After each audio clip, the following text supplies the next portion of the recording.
जीवन में एक प्रश्न बार बार उठता है, क्या हम भगवान को चुनते हैं या भगवान हमें चुनते हैं? यह प्रश्न साधारण नहीं है। यह प्रश्न हर उस इंसान की गहराई में छिपा हुआ है जो कभी न कभी अपनी आत्मा की सच्चाई को जानने की कोशिश करता है। जब इंसान अकेला बैठता है, जब जीवन के शोरगुल से अलग होकर भीतर उतरता है, तो यह सवाल बार बार दस्तक देता है। और यह सवाल इसलिए भी महत्वपूर्ण है क्योंकि इसका उत्तर हमें यह समझा सकता है कि जीवन का असली उद्देश्य क्या है। परमहंस योगानंद जी ने कहा था कि मनुष्य और ईश्वर का संबंध केवल बौद्धिक बहस या शास्त्रों की बातों से नहीं समझा जा सकता। यह संबंध आत्मा और परमात्मा का है, प्रेमी और प्रियतम का है। प्रेमी और प्रियतम के बीच कभी यह नहीं होता कि कौन पहले किसे चुन रहा है। प्रेम अपने आप रास्ता बना लेता है, लेकिन फिर भी मानव मन यह जानना चाहता है, क्या यह मैं हूं जो ईश्वर की ओर बढ़ रहा हूं, या यह ईश्वर हैं जो मुझे अपनी ओर खींच रहे हैं? जब बच्चा जन्म लेता है तो क्या वह मां को चुनता है या मां उसे चुनती है? उत्तर यह है कि दोनों के बीच एक अदृश्य डोर पहले से ही होती है। आत्मा और परमात्मा का रिश्ता भी ऐसा ही है। इंसान सोचता है कि वह अपनी जिज्ञासा से, अपने मन से, अपने प्रयासों से ईश्वर की ओर जा रहा है, लेकिन असलियत यह है कि उस जिज्ञासा, उस प्रयास और उस प्यास को भी ईश्वर ने ही भीतर बोया है। अगर भीतर से वह प्रेरणा न आती तो इंसान कभी ईश्वर के बारे में सोचता ही नहीं। कभी आपने गौर किया होगा कि लाखों करोड़ों लोग इस दुनिया में रहते हैं। हर कोई सुख, शक्ति, नाम, मान, रिश्ते तलाशता है, लेकिन उनमें से कुछ ही ऐसे होते हैं जिनके दिल में यह सवाल उठता है, मेरा असली घर कहां है? क्या मैं केवल शरीर हूं? क्या मैं केवल यह जीवन हूं? क्या कुछ और भी है जो मुझसे बड़ा है? यह प्रश्न अपने आप उठता नहीं है। यह प्रश्न तब उठता है जब ईश्वर हमें बुला रहे होते हैं। योगानंद जी कहते हैं कि आत्मा गहराई में हमेशा पुकार रही होती है। यह पुकार केवल एक जीवन की नहीं है, बल्कि जन्म जन्मांतर से चली आ रही है। हम चाहे किसी भी रूप में रहे हों, चाहे किसी भी जीवन में रहे हों, भीतर की आत्मा हमेशा अधूरी रही है जब तक वह अपने स्रोत से नहीं जुड़ती, और यह अधूरापन ही उस पुकार को जन्म देता है। सोचिए, एक प्यासा इंसान रेगिस्तान में पानी खोज रहा है। वह हर जगह दौड़ता है, मृग तृष्णा के पीछे भागता है, लेकिन वास्तविक पानी मिलना मुश्किल होता है। ठीक उसी तरह इंसान इस संसार में धन, शोहरत, रिश्ते, सुख, इन सब को खोजता रहता है। वह सोचता है कि शायद इनमें उसे तृप्ति मिलेगी, लेकिन जितना अधिक वह इन चीजों को पाता है, उतना ही अधिक भीतर से खालीपन महसूस करता है। यही खालीपन आत्मा की पुकार है। यही पुकार है जो हमें ईश्वर की ओर धकेलती है। लेकिन इस पुकार को हम अपनी खोज मानते हैं। हम सोचते हैं कि हमने तय किया है कि हम ध्यान करेंगे, हम मंदिर जाएंगे, हम शास्त्र पढ़ेंगे। परंतु योगानंद जी कहते हैं कि यह सब इसीलिए हो रहा है क्योंकि परमात्मा ने ही भीतर यह इच्छा जगाई है। अगर भगवान न चाहते तो हमें यह जिज्ञासा ही न होती। जैसे एक माँ अपने बच्चे को दूध पिलाने के लिए खुद ही पुकारती है। बच्चे को भूख तो लगती है, लेकिन उस भूख को शांत करने के लिए माँ ही दूध देती है। उसी तरह हमारी आत्मा की भूख को शांत करने के लिए ईश्वर भीतर से ही प्रेरणा देते हैं। कभी कभी लोग ये सोचते हैं कि वे बड़े भाग्यशाली हैं कि उन्होंने भगवान को खोजने का निर्णय लिया, लेकिन सच यह है कि यह निर्णय उनका नहीं था, बल्कि ईश्वर का आशीर्वाद था। क्योंकि इस धरती पर करोड़ों लोग ऐसे भी हैं जो ईश्वर की खोज करने की सोचते ही नहीं। वे अपने जीवन में इतने व्यस्त रहते हैं कि उन्हें अपनी आत्मा की पुकार सुनाई ही नहीं देती। तो सवाल यह है, क्या हम भगवान को चुनते हैं या भगवान हमें चुनते हैं? उत्तर सरल है और गहरा भी। हमारी खोज ही उनकी कृपा का परिणाम है। जैसे फूल खिलने के लिए सूरज की रोशनी का इंतजार करता है, वैसे ही हमारी आत्मा भी तभी ईश्वर की ओर बढ़ती है जब उनकी कृपा उस पर पड़ती है। परमहंस योगानंद जी कहा करते थे कि इंसान के भीतर जब ईश्वर की तलाश जागती है तो समझ लो कि यह आत्मा और परमात्मा दोनों का संयुक्त प्रयास है। आत्मा पुकार रही है और परमात्मा उत्तर दे रहे हैं। कभी आत्मा पुकार करती है तो कभी परमात्मा बुलावा भेजते हैं। इसका अर्थ यह हुआ कि भगवान को चुनने और भगवान के द्वारा चुने जाने के बीच कोई फर्क नहीं है। दोनों एक ही प्रक्रिया के दो पहलू हैं। अगर तुम पुकार रहे हो तो यह उनकी प्रेरणा से है, और अगर वे तुम्हें बुला रहे हैं तो यह तुम्हारी पुकार का उत्तर है। आत्मा की पुकार और ईश्वर की कृपा का यह खेल बहुत ही रहस्यमय है। कोई भी यह नहीं कह सकता कि शुरुआत कहां से हुई। यह वैसा ही है जैसे समुद्र और लहर। क्या लहर समुद्र से पैदा हुई है या समुद्र लहर से बना है। असलियत यह है कि दोनों एक दूसरे से अलग ही नहीं है। लहर समुद्र से उठती है और समुद्र लहर को अपने भीतर समा लेता है। जब इंसान यह समझ लेता है कि उसकी खोज भी भगवान की कृपा का ही हिस्सा है, तब उसके भीतर अहंकार नहीं रहता। तब वह यह नहीं सोचता कि मैंने भगवान को चुना, बल्कि वह यह समझता है कि भगवान ने मुझे चुना और मेरे भीतर यह इच्छा जगाई कि मैं उन्हें खोजूं। यहां पर एक गहरी बात आती है। भगवान केवल उसी को चुनते हैं जो भीतर से तैयार हो, जिस आत्मा ने जन्म जन्मांतर में अनुभव किया हो, जिसने जीवन के सुख दुख देख लिए हों, जिसने संसार के खेल को समझ लिया हो, वह आत्मा तैयार होती है। और जब आत्मा तैयार होती है तो गुरु, शास्त्र, साधना, ध्यान सब उसके जीवन में आ जाते हैं। यही कारण है कि परमहंस योगानंद जी कहते थे कि हमें कभी भी यह नहीं सोचना चाहिए कि हम अकेले भगवान की खोज कर रहे हैं। हमेशा यह मानना चाहिए कि यह भगवान ही हैं जिन्होंने हमें इस मार्ग पर लगाया है। तो जब आप ध्यान में बैठते हैं, जब आप प्रार्थना करते हैं, जब आप अपने भीतर शांति महसूस करते हैं, तो यह केवल आपकी मेहनत का फल नहीं है, यह ईश्वर की प्रेरणा का परिणाम है। यह वह बुलावा है जो उन्होंने आपको दिया है, और यही वह सत्य है जो जीवन को सरल और मधुर बना देता है। क्योंकि जब आप जान जाते हैं कि भगवान आपको चुन रहे हैं, तो आपके भीतर से डर और असुरक्षा खत्म हो जाती है। तब आपको लगता है कि मैं अकेला नहीं हूं, मुझे भगवान ने अपने पास बुलाया है, अब मेरा जीवन उनकी देखरेख में है। यही आत्मा की पुकार है, यही भूमिका है उस खेल की जिसमें मनुष्य और भगवान दोनों एक दूसरे को चुन रहे होते हैं। भगवान की कृपा का रहस्य बहुत गहरा है। हम अक्सर सोचते हैं कि इंसान अपनी मेहनत और अपनी भक्ति से ईश्वर को पा लेता है, पर योगानंद जी बार बार कहते थे, यह केवल आधा सच है। असली सच यह है कि ईश्वर की कृपा के बिना एक पत्ता भी नहीं हिल सकता। हमारी हर कोशिश, हर साधना, हर भक्ति तभी संभव है जब भगवान की अनुकंपा भीतर से हमें प्रेरित कर रही हो। सोचिए, अगर किसी को संगीतकार बनना हो तो पहले उसके भीतर संगीत का बीज होना चाहिए। चाहे वह गुरु के पास जाए, चाहे वह रियाज करे, लेकिन अगर भीतर संगीत का बीज ही ना हो तो वह कितनी भी कोशिश कर ले, महान संगीतकार नहीं बन सकता।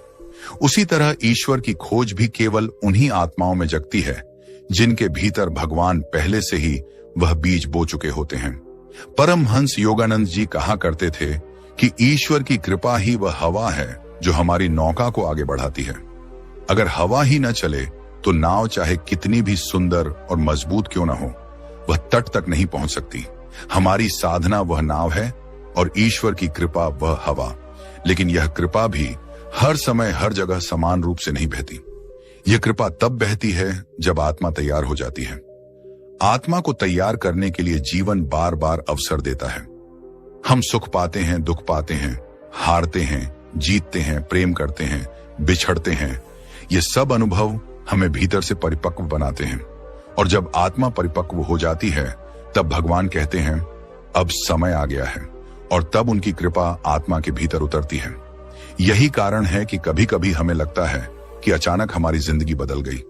हम पहले दुनिया के कामों में खोए रहते थे, लेकिन अचानक भीतर कोई खालीपन, कोई बेचैनी हमें सताने लगती है। हम मंदिरों की ओर खींचने लगते हैं, हम ध्यान में बैठने लगते हैं, हमें अच्छे ग्रंथ हाथ आने लगते हैं। यह सब संयोग नहीं है, यह संकेत है कि ईश्वर ने हमें चुन लिया है। योगानंद जी का जीवन ही इसका उदाहरण था। वे बचपन से ही बार बार भगवान की ओर आकर्षित होते थे। उनके मित्र खेलों में, उत्सवों में, हंसी मजाक में लगे रहते, लेकिन योगानंद जी का मन बार बार मंदिर और साधुओं की ओर चला जाता। वे खुद कहते थे, यह मेरा चुनाव नहीं था, यह भगवान का बुलावा था, क्योंकि मैंने जो भी कदम उठाया हर जगह ईश्वर ने रास्ता पहले से तैयार कर रखा था। कई बार लोग पूछते हैं कि भगवान की कृपा कैसे मिलती है। इसका उत्तर भी गहरा और सरल दोनों है। भगवान की कृपा हर समय हर जगह बह रही है। जैसे सूरज हर जगह चमकता है, वैसे ही उनकी कृपा भी सबको उपलब्ध है। लेकिन समस्या यह है कि हमारी खिड़कियां बंद होती हैं। हमारे मन में संदेह, अहंकार, वासनाएं, इच्छाएं, शिकायतें और क्रोध इतने भरे होते हैं कि कृपा की रोशनी भीतर नहीं आ पाती। तो क्या हमें खिड़की खोलनी चाहिए? हाँ, और यही साधना है। ध्यान, प्रार्थना, नाम स्मरण, ये सब खिड़की खोलने के तरीके हैं। लेकिन खिड़की खोलने की प्रेरणा भी हमें कहां से मिलती है? यह भी तो ईश्वर की कृपा से ही आती है। यही तो रहस्य है। मान लीजिए एक बच्चा खेल में डूबा हुआ है, उसे भूख लगी है, लेकिन उसे याद ही नहीं कि उसे खाना खाना है। माँ देखती है और बुलाती है, बेटा खाना खा लो। बच्चा पहले अनसुना करता है, फिर माँ बार बार पुकारती है और अंत में बच्चा मान जाता है। यहाँ पर खाना खाने का निर्णय किसका था, बच्चे का या माँ का? उत्तर है दोनों का। माँ ने पुकारा, बच्चे ने उत्तर दिया। ठीक इसी तरह भगवान की कृपा हमें पुकारती है और आत्मा कभी न कभी उस पुकार का उत्तर देती है। इसीलिए योगानंद जी कहते हैं, भक्ति और खोज का मार्ग भी भगवान का ही उपहार है।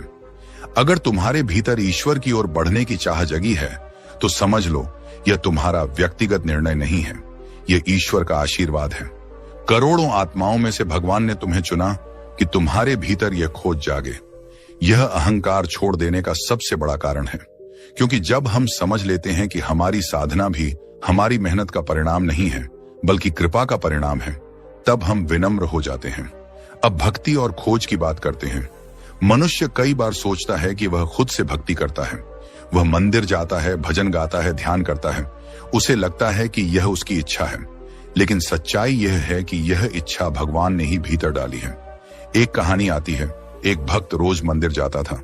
वह भगवान से कहता, प्रभु मैं आपको चुनता हूं, मैं आपके पास आया हूं। एक दिन भगवान ने मुस्कुराकर कहा, प्यारे तुम कैसे कह सकते हो कि तुम मुझे चुनते हो? अगर मैं तुम्हें न चुनता तो तुम्हें यह विचार ही ना आता कि तुम मेरे पास आओ। तुम्हारी हर प्रार्थना मेरे बुलावे का उत्तर है। इस कहानी का संदेश यही है कि भक्ति हमारी तरफ से नहीं शुरू होती। भक्ति की जड़ हमेशा भगवान की तरफ से आती है। लेकिन यहाँ एक और गहरी बात है, जब हम भक्ति करते हैं तो वह भगवान की कृपा का उत्तर होती है, और जब भगवान हमारी भक्ति देखते हैं तो वे अपनी कृपा और अधिक बरसाते हैं। ये एक अनंत चक्र है, कृपा से भक्ति, भक्ति से और कृपा। योगानंद जी ने इसे बहुत सुंदर शब्दों में समझाया था। उन्होंने कहा था कि भगवान और भक्त के बीच का संबंध चुंबक और लोहे जैसा है। चुंबक हमेशा खींच रहा है, लेकिन लोहा तभी खींचता है जब उसमें जंग ना हो। अगर लोहे पर जंग है तो चुंबक खींच नहीं पाएगा। हमारी जंग क्या है? अहंकार, इच्छाएं, संदेह। जब हम इन सबको साधना और प्रेम से साफ कर देते हैं तो चुंबक हमें खींच लेता है। भक्ति और खोज भी इसी सफाई की प्रक्रिया है। जब हम इन सबको साधना और प्रेम से साफ कर देते हैं तो चुंबक हमें खींच लेता है। भक्ति और खोज भी इसी सफाई की प्रक्रिया है। बार बार भगवान को याद करते हैं, जब हम उनका नाम लेते हैं, जब हम ध्यान में बैठते हैं, तो ये हमारी खिड़की खोलने का काम करता है। धीरे धीरे हमारी आत्मा साफ होती है और तब भगवान की कृपा सीधे भीतर उतरती है। इसीलिए जब भी आप भगवान की ओर बढ़ें तो यह मत सोचिए कि आप अकेले चल रहे हैं। हमेशा यह मानिए कि आप केवल उस कृपा का उत्तर दे रहे हैं जो पहले से ही आपको बुला रही है। यह दृष्टिकोण बदलने से आपकी साधना हल्की और मधुर हो जाएगी। तब आप यह नहीं सोचेंगे कि आपको संघर्ष करना है, बल्कि आप यह अनुभव करेंगे कि कोई अदृश्य शक्ति आपको सहारा दे रही है, आपको खींच रही है। यही है ईश्वर की कृपा और भक्ति की खोज का रहस्य। भगवान और भक्त का संबंध केवल सीधा सरल नहीं है, यह रहस्य और खेल से भरा हुआ है। योगानंद जी कहते थे कि भगवान अपने प्रिय से अक्सर छुपन छुपाई खेलते हैं। यह खेल ऐसा है जिसमें कभी भगवान पास आ जाते हैं और अपनी उपस्थिति का अनुभव कराते हैं, तो कभी वे स्वयं को दूर कर लेते हैं। इस छुपने और मिलने का खेल ही भक्ति को गहराई देता है। सोचिए, अगर भगवान हर समय हमें दिखाई देने लगे, हर समय हमारी प्रार्थनाओं का उत्तर तुरंत देने लगे, तो क्या हमारी भक्ति उतनी सच्ची रहेगी? शायद नहीं, क्योंकि तब हम भगवान को केवल सुविधा के साधन की तरह देखने लगेंगे। हम कहेंगे, भगवान मुझे यह चाहिए, और तुरंत मिल जाएगा। धीरे धीरे हमारा संबंध केवल मांग और पूर्ति तक सीमित हो जाएगा। लेकिन जब भगवान छुपते हैं तो हमारी आत्मा के भीतर एक और गहरी प्यास जागती है। भक्त पुकारता है, रोता है, खोजता है। यह पुकार आत्मा को परिपक्व बनाती है। यह हमें यह अनुभव कराती है कि भक्ति केवल फल पाने के लिए नहीं है, बल्कि प्रेम के लिए है। परमहंस योगानंद जी कहा करते थे, भगवान अपने सच्चे भक्त की परीक्षा लेते हैं।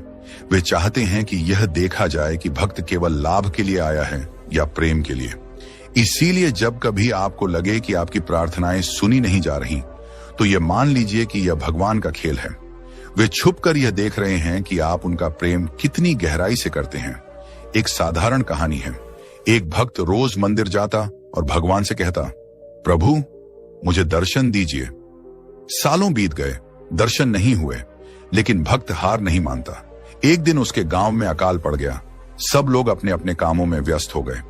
केवल वही भक्त मंदिर आता और भगवान से कहता, प्रभु चाहे अकाल हो या संकट, मैं तो आपके प्रेम में ही जी रहा हूं। तभी अचानक उसे भीतर से एक तेज रोशनी का अनुभव हुआ और भगवान ने कहा, मैं तुम्हारी सच्चाई की परीक्षा ले रहा था। तुमने केवल प्रेम के लिए मुझे पुकारा, न कि किसी स्वार्थ के लिए। इसलिए आज से मैं तुम्हारे साथ हमेशा रहूंगा। यही छुपन छुपाई का रहस्य है।